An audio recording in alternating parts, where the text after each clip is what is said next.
Bonjour à tous. Aujourd'hui, on va faire le tutoriel de la blouse Alhambra. Alhambra, c'est le patron d'une blouse ou d'une robe avec un col cheminé smoké, des poignets smokés également et des manches ballons. Sur la robe, vous avez des poches. Ici, on va faire la version blouse. On va la faire dans une viscose de chez Tissu Benitex, donc ce qui permet d'avoir de la fluidité. Pour les smokes, il faut toujours prendre un tissu assez fin et fluide afin de réaliser de jolis smokes. La première chose à faire est d'assembler endroit contre endroit le devant avec les dos par les coutures d'épaule. Comme mon tissu est très fin, j'ai piqué et surfilé toutes les épaisseurs ensemble. J'ai également surfilé mon milieu dos à partir de la fente jusqu'au bas. Maintenant, on assemble endroit contre endroit le dos par la couture de milieu dos jusqu'au cran de la fente. On pique et on ouvre la couture au fer. Pour faire des smokes, je vous ai fait un tutoriel uniquement sur les smokes et qui vous montre comment en réaliser avec votre machine standard, que vous ayez des canettes métalliques à la verticale ou des canettes en plastique à l'horizontale. Vous avez le lien en bas de la vidéo. Sur l'encolure du devant, vous avez deux crans. Vous marquez également le milieu devant. Vous passez un double fil de fronce le long de l'encolure. Sur un des côtés, vous faites un point d'arrêt. Sur l'autre, vous laissez les fils libres.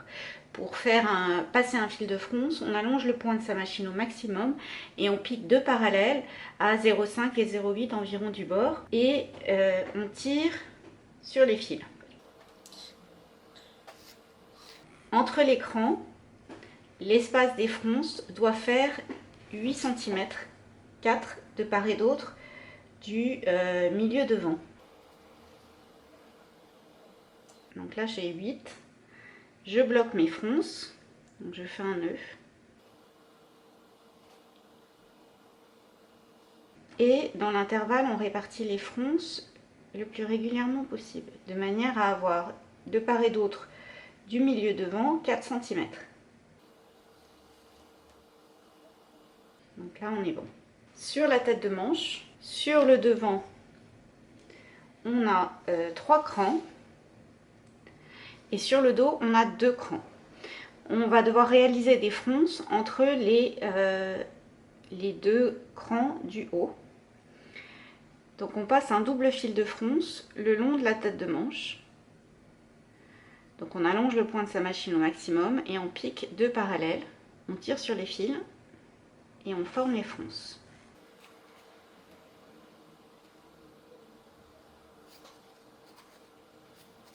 On assemble endroit contre endroit la manche au corps. On fait bien correspondre les crans.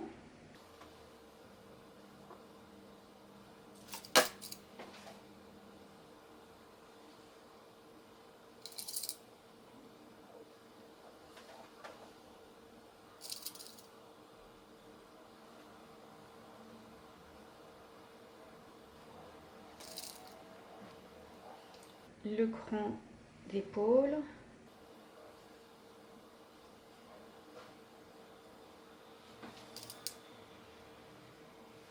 Et on répartit les fronces régulièrement.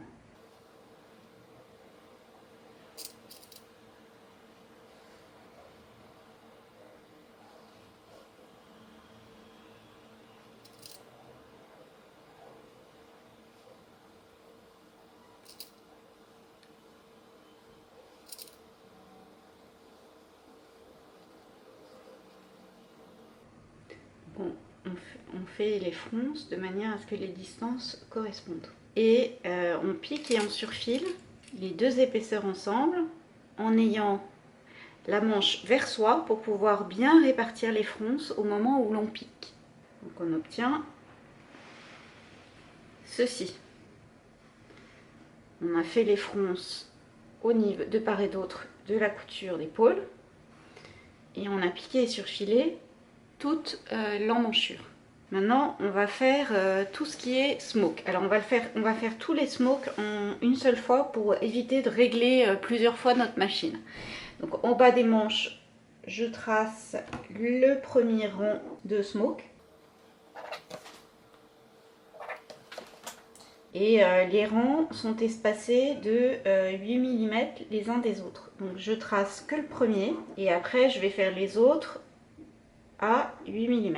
Il y en a 4 en bas des manches. Et sur le col, on a une bande.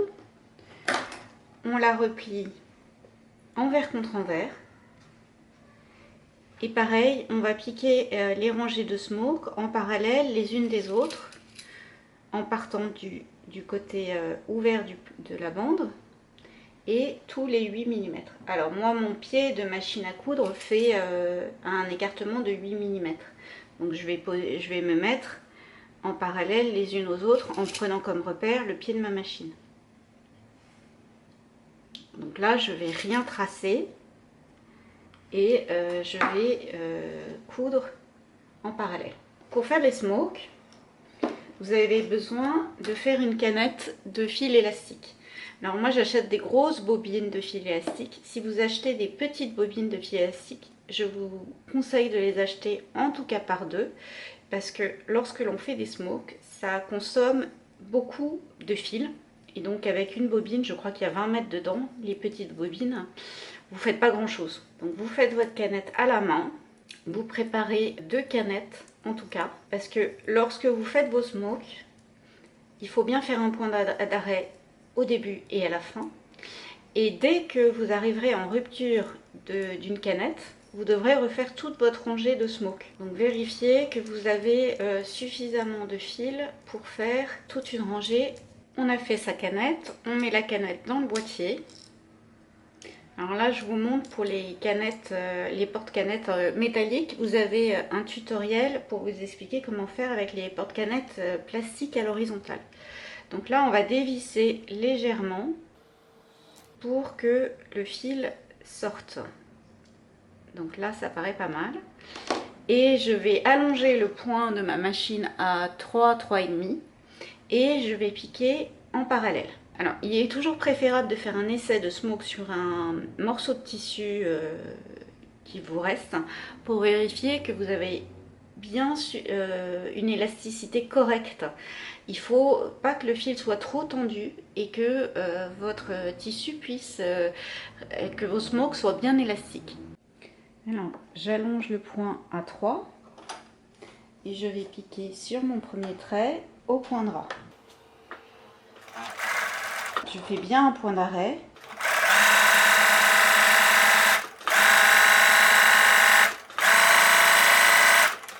Et à la fin, on fait également un point d'arrêt. Et je pique mon autre parallèle. Moi, l'espacement entre le centre de ma machine et le bord de mon pied fait 8 mm. Donc je mets le bord de mon pied le long de la couture que je viens de faire.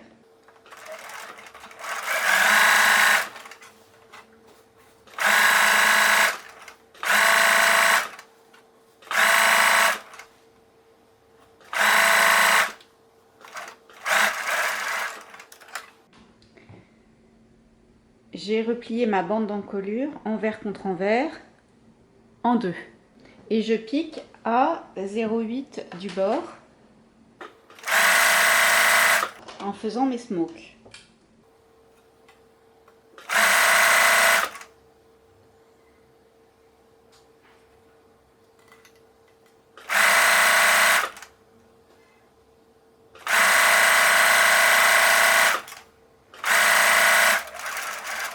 Et je pique sur toute la hauteur en parallèle en espaçant mes fronces de 0,8.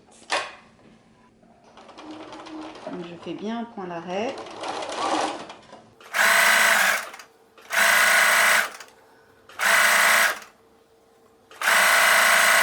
Et je fais bien un point d'arrêt au début et à la fin. J'ai fait 8 rangées de smoke en parallèle. Donc ça c'est la vue sur l'envers et la vue sur l'endroit. Maintenant je vais régler mon boîtier à canettes. Donc je resserre un petit peu pour avoir une tension, comme mon fil est beaucoup plus fin, normale. Voilà. Et je remets ma longueur de point standard. On va mettre la bande d'encolure sur l'encolure, donc on la met endroit contre endroit. Fait bien correspondre l'écran d'épaule.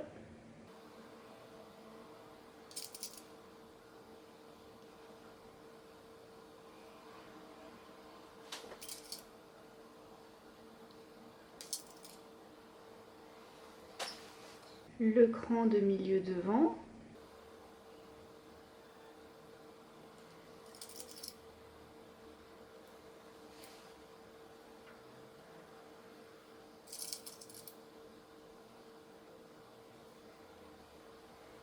Donc là, pour rappel, on a fait des fronces du milieu devant au cran de devant. On les répartit régulièrement.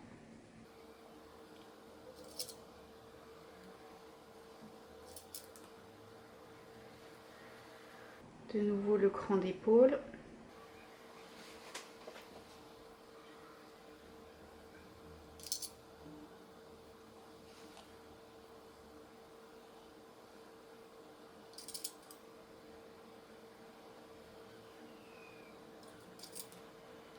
Alors, si vous avez, en fonction de la tension que vous aurez mise dans vos fronces, vous pouvez avoir un petit décalage de distance entre le col froncé, smoké, et l'encolure. Donc quand vous piquez en tirant légèrement pour que l'encolure soit bien à plat.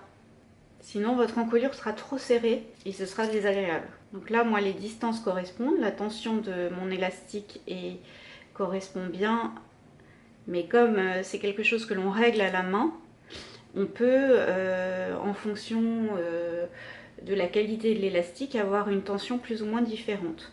Donc c'est important que l'encolure, elle, reste bien à plat. Donc vous piquez en tirant légèrement si les distances ne sont pas strictement identiques. Donc on va piquer et surfiler tout autour de l'encolure. On a piqué et surfilé tout le col autour de l'encolure. Maintenant, on va faire les petites boutonnières. Pour cela, j'utilise un fil élastique. C'est préférable que ce soit en élastique. Ça sera plus facile pour décider de la longueur.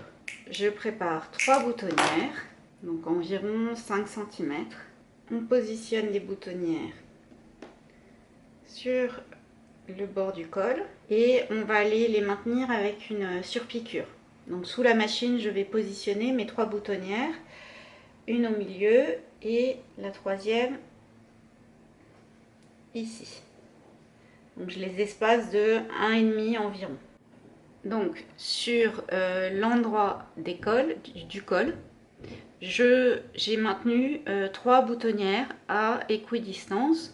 Faites bien attention de faire plusieurs allers-retours pour bien que votre élastique, surtout si vous utilisez un élastique fin comme le mien, soit cousu. Ensuite, on va utiliser les petites bandes de propreté. À une des extrémités, on plie 1 cm et on le positionne sur le cran de la fente d'eau.